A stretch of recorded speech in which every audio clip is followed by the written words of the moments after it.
Every time I drank water, my body got thrown into a barren desert. At first, I had no idea what was happening. I wandered through the burning sand searching for water. When I finally found some, I drank it without hesitation. But the moment I swallowed, I was back in the desert again. It kept repeating. That torture lasted 300 years.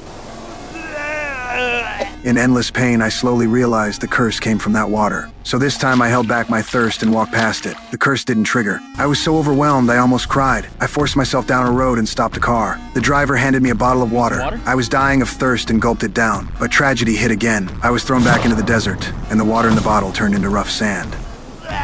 My body was weak, but I refused to give up. To get home, I dragged myself back to that road and stopped the same car. The driver offered the bottle again. This time I crushed the urge and turned it down. At last I made it back home. I collapsed on the couch. Then I heard the sound of dripping water. That was when I realized I hadn't had a real drink in hundreds of years. A surge of craving tore through me. I rushed into the kitchen, filled a glass from the faucet, and even added ice cubes. Haunted by the memory of swallowing sand, I dipped a finger in first and tasted a drop. Nothing happened. I dared to sip a little more, still safe. I was overjoyed. I downed the whole glass and thought the curse was finally gone. I got excited and jumped straight into the pool. I splashed around and felt completely free. But before I could enjoy it, sand almost rushed into my throat.